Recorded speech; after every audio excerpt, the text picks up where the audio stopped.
Hey guys, welcome back to another episode of the Ball Fake Podcast. If you're watching on YouTube, make sure to like, subscribe, and support our new movement by putting Let's Go Viral in the comment section.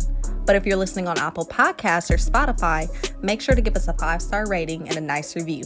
But without further ado, here are your hosts, Nicely Chunga Benny and Greg King. What's going on, everybody? Welcome back to another episode of the Ball Fake Podcast, members of the Off the Ball Network. And today we got an interesting episode for you guys. We're going to be breaking down who we think could potentially be the next face of the NBA. And, just given there's a wide variety of talent throughout the entire landscape of the NBA, I think there's a number of young players and guys that are maybe even around the age of 25 to 27 years old, like a Devin Booker or Giannis Antetokounmpo, who could potentially become, the face of the NBA, right? But, some of those younger assets like a Luka Doncic, Donovan Mitchell, Trae Young, and Ja Morant recently, they also have, pretty strong cases as well. But Sam, Greg, I want to hear you guys' opinion on who you guys think could potentially be the next face of the NBA. And let's start off with Luka Doncic out of Dallas.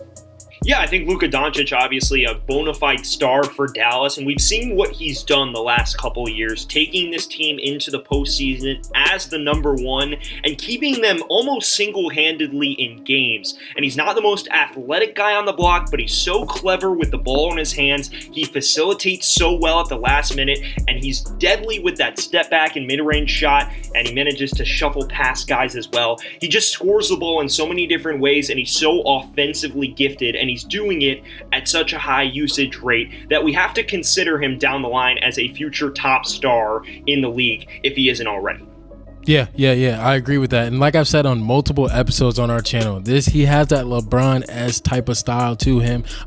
He can get his teammates involved. He can score in various ways. He has that deadly step back. He has a clutch factor. He gets his teammates involved. He doesn't have the best talent. Yes, Kristaps Porzingis is playing better, but it's really Luka handling the rock and putting his team at the 5th seed right now in the West. And I think his trajectory, marketability wise, his play wise, will continue to get better if he works on.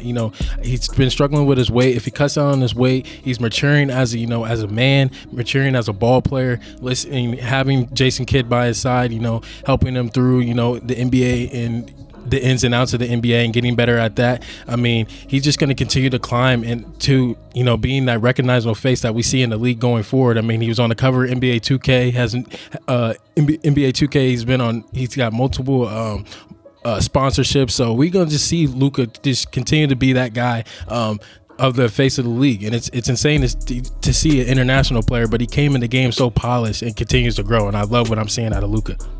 Yeah, I think what I like most about Luka is the fact that, his game kind of fits, this new revolutionized version of the NBA, right? You have your 6'8" point guard with a facilitating skill set, can, operate within the pick and roll, any offensive coverage. You can play him in small ball lineups. It's not like his value is going to decrease if you, interchange him from that standpoint. And not to mention, he's already accomplished so much this early within his career. He's one of 2 players to average 25, 7, and 7 within his first 3 seasons. And not to mention, the multiple All-NBA first-team appearances within his first 3 seasons of the NBA is something that we also got to take note of. I mean, there's only been 6 or 7 other players in the NBA history to really accomplish that so early within their career. And I think, he's already a top 2 point guard in the NBA. Some people might even proclaim him as the best point guard in the NBA. And I think at some point, he's probably going to reach that trajectory, right? This is a guy that came into the NBA with the nostalgia that he's probably going to go down as a top 10 player of all time. And I think, when you put all that type of stuff into consideration, he's got a pretty good shot of being, the next face of the NBA. Certainly a candidate, right?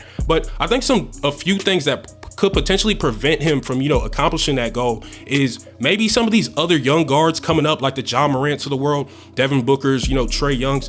They could potentially surpass Luka Doncic. Now, I'm not banking on it, so to speak, but I think, we do have to put that in consideration as well. I understand Luka Doncic, he fills up the stat sheet, gives you the production offensively that you want, and, he's built for the postseason, but I think we have to take that into consideration as well. And you, Sam, Greg, you guys both brought up the points that, he's an international player. We have never had an international player, become the face of the NBA, but I think Luka Doncic, he's one of those few guys outside of Giannis and maybe a Nikola Jokic that could possibly break that, curse from their international players, so to speak. And he's arguably the best 22-year-old all time. But I would take it. I think guys like LeBron James probably take that title. But, Luka Doncic getting all that type of consideration, we just got to, give him, the candidacy for being the next face of the NBA. But the next guy that I want to break down is Zion Williamson out of New Orleans. Sam, what do you think about his case as the next face in the NBA? Well, from a sheer highlight reel perspective, he absolutely has to be in that conversation. I mean, he's an absolute physical freak. 6'6", 284. We saw all the highlight reel plays at Duke, which obviously will have and will continue to carry over into the NBA. He's got this huge build where he can bully smaller guards down low, and he can also just drive past bigs. It's really hard to find a clear-cut matchup for him. And so if he can stay on the court, that's definitely going to put him amongst the NBA's best stars. However, that is the big question. Can he actually stay on the court? We've seen the health concerns, the weight concerns, and the fact is you're not going to be able to play up your defense as well if you don't have the reps that come with staying on the basketball court. So I think that Zion offensively is already a stud, but the key for him is staying healthy, being able to learn NBA rotations and pick and roll defenses a little better, and then we can start to talk about accolades and everything from there. Yeah, I totally agree with you. I think your availability is your best gift as a pro athlete, and I think with Zion, he needs to focus on his training and getting back to what his weight was at Duke and when he maybe in the bubble, but I don't know what it is. But he needs to figure out how can he be more available on the court, because he's a tremendous player. Highlight reel waiting to happen, can make freakish blocks on the defensive end, can dunk in transition, give us 360 dunks and all that type of crazy stuff that we live for as basketball fans. But and his marketability that he has too in a lot of commercials, and can really just can appeal to the younger audience and a younger generation. Just a great guy. But I think the questions for me is obviously him staying on the court, but can New Orleans put the right talent around him? Can they make that team competitive for him? If not, then maybe he leaves in free agency, and we have to figure out what happens there. But I think going forward, he can be the face of the league with his play on the offensive end and how dominant he is and get to the rim whenever he wants. He can dominate the paint. He has a quick jump, pogo stick type of athleticism, and I just think that it's going to continue to grow, and I think he can expand in his mid-range game and maybe out to his 3-point game. But I think it'll trend to a positive way where he's going to continue to be the face of the league, I feel like. Well, I think Zion's best case for being the face of the league is just the fact that, his game is so unique, right? He's literally one of one. I mean, we've seen the comparisons to guys like Charles Barkley. Heading into the NBA, some people even try to, compare him to LeBron James.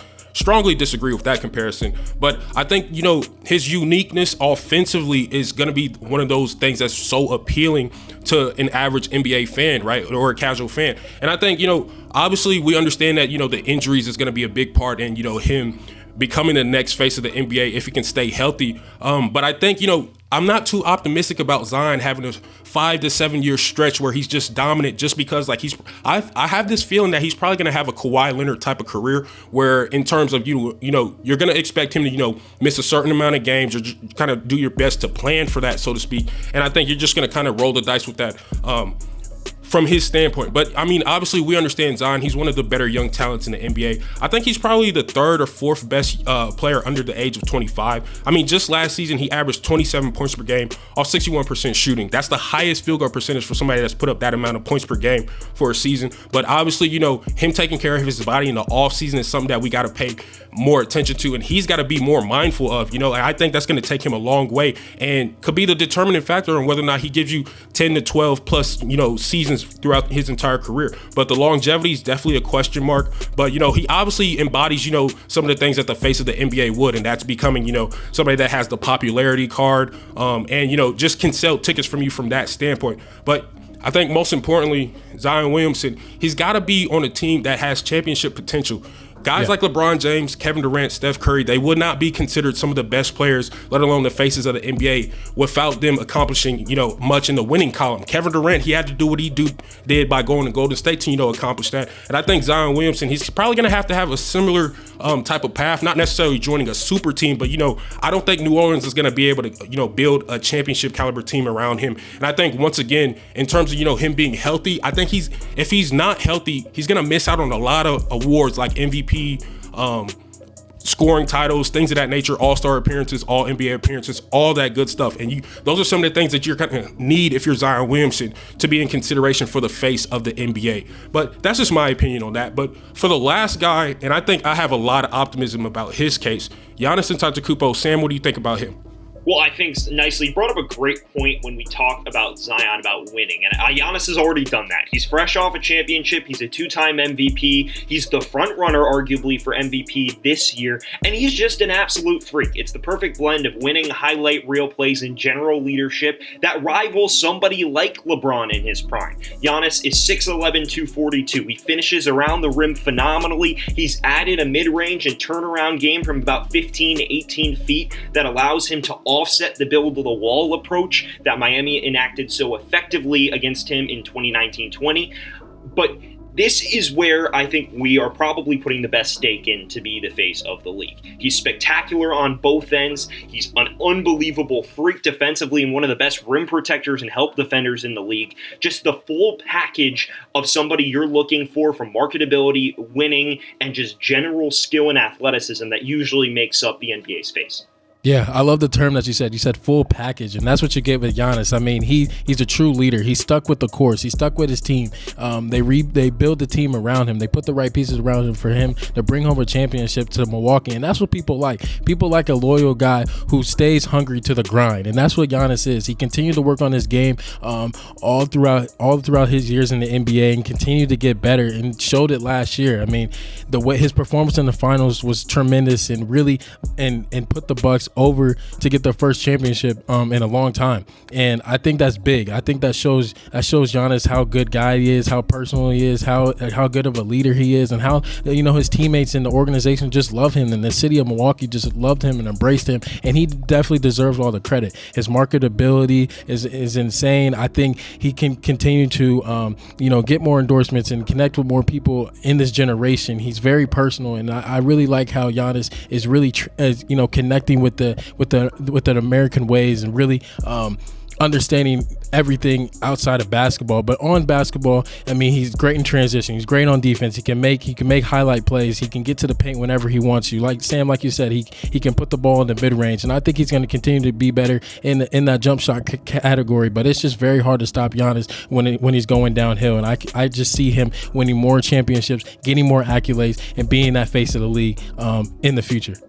Yeah, and I'm just going to proclaim this. I think Giannis Antetokounmpo is going to be the next face of the league, if he isn't already, right? I mean, he already embodies and, checks off all the requirements that's needed for him to be the face of the league, right? He's very charismatic. Marketability is there. He's got the championships now. Not championships, but he's already won a championship. He's a proven winner. Not to mention, he's got multiple accolades from MVPs to Defensive Player of the Years, Most Improved. He's already accomplished so much at the age of 27 that greats like Michael Jordan, Stephen Curry, LeBron James, Kevin Durant weren't able to accomplish. And I think that's why he's probably going to be named as a face of the NBA. And not to mention, he's already within the midst of his prime. He's putting up the phenomenal numbers. We know the production is going to be there offensively. Defensively, he's probably a top 5 player in the NBA from that standpoint, just effectiveness-wise, especially off ball. One of the better rim protectors. A point of attack defender, can take away corners, force you towards the baseline and things of that nature. All of that is a culmination. That's why I believe Giannis Antetokounmpo is going to be the face of the NBA if he already isn't as of right now. But you guys let me know what y'all think about this in the comment section. Thank you guys so much for tuning in to another episode with me, Greg, and Sam on the Ball Fake Podcast. If you're new to our YouTube channel or listening on Apple Podcasts or Spotify, make sure to give us a 5-star rating and a nice review. But besides that, it's your boy Nicey Chunga Benny. I'm here with my co-host Greg King, and we out. We out.